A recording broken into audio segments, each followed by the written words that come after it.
Usaha keluarga yang terkasih dalam Kristus, selamat malam semuanya. Ada lagu yang mengatakan, bukan perpisahan yang kutangisi, tetapi pertemuanlah yang kusesali. Kata-kata dari lagu ini tidak berlaku untuk para murid dan guru mereka, yakni Yesus. Sebab dalam Injil yang kita dengar pada hari raya kenaikan ini, tak sedikit pun para rasul merasa sedih, merasa berduka karena mereka harus ditinggalkan oleh Yesus. Mereka merasa sukacita. Karena itu mereka kembali ke Yerusalem sambil memuliakan Allah. Jadi kata-kata dari lagu tadi tidak berlaku untuk mereka. Bapak Ibu saudara keluarga yang terkasih dalam Kristus, di hari raya kenaikan Tuhan ini ada satu pertanyaan untuk mengawali permenungan kita malam ini. Mengapa Yesus harus naik ke surga?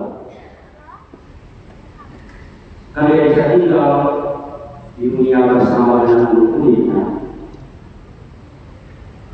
Sederhana jawabannya, kalau Yesus tidak naik ke surga, maka kita tidak akan memperoleh keselamatan yang alami. Kalau Yesus tidak naik ke surga, maka kita tidak akan mengalami keselamatan yang kekal. Karena itu, Dia harus naik ke surga sebagai kepala dari gereja. Yesus harus naik ke surga untuk mempersiapkan tempat bagi anggota-anggota tubuhnya, anggota-anggota gereja. Maka kenaikan Yesus ke surga yang disaksikan oleh para murid bukanlah peristiwa duka, bukan pula sebuah perpisahan yang harus ditangisi, atau bukan pula para rasul, para murid menyesali pertemuan mereka dengan Yesus. Tetapi ada sukacita, ada kegembiraan, ada kebahagiaan, karena untuk itulah Yesus datang ke dunia. Untuk itulah Dia harus naik ke surga, supaya doanya pada malam perjamuan kepada Bapa di surga dapat terlaksana.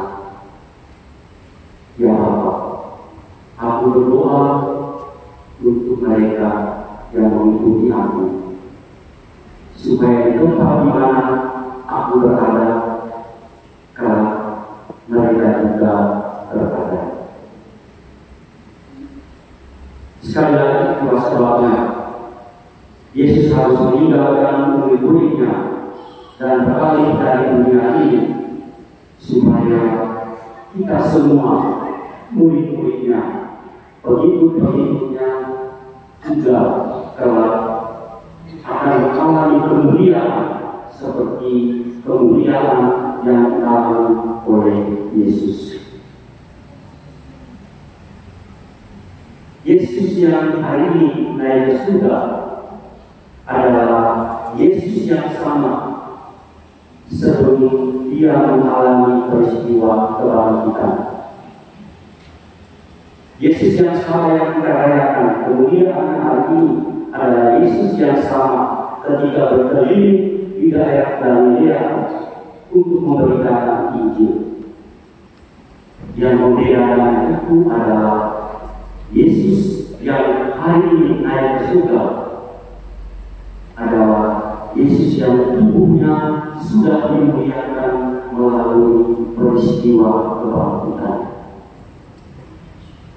Itulah sebabnya Dia mau supaya anggota-anggota gerejanya juga kelak akan mengalami kemuliaan, bukan hanya jiwanya, tetapi juga kemuliaan tubuh. Maka kita bersyukur bahwa Yesus harus naik ke surga. Dan tidak perlu kita merasa sedih karena Yesus naik ke surga. Karena kita ingat kata-katanya kepada kita semua dalam mengajarkan Injil pada hari ini. Dan ketahuilah, aku menyertai kamu semua sampai akhir zaman. Seakan-akan Yesus mengatakan kepada kita, jangan sedih, jangan terluka,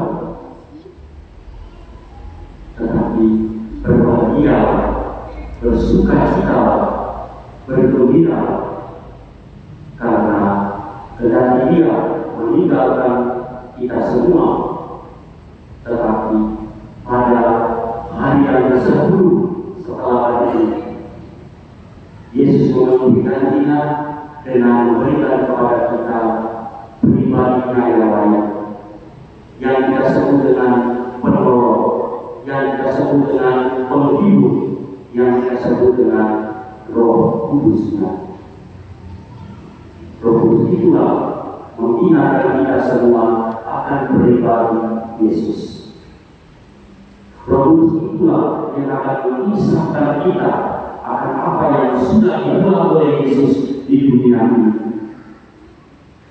Roh Kudus itulah yang akan membuat kita menjadi sadar bahwa kita harus berbahagia karena Yesus naik ke surga, sehingga kita bisa menerima karunia Roh Kudus itu. Roh inilah yang kemudian membuat kita menjadi kuat kembali, memberi semangat kepada kita semua, membakar kita semua untuk menjadi saksi-saksi dari kebangkitan Yesus. Karena itu, hari raya kelahiran Tuhan yang kita rayakan hari ini juga mengingatkan kita semua bahwa kita semua adalah saksi-saksi kebangkitan Tuhan. Dan saksi Kristus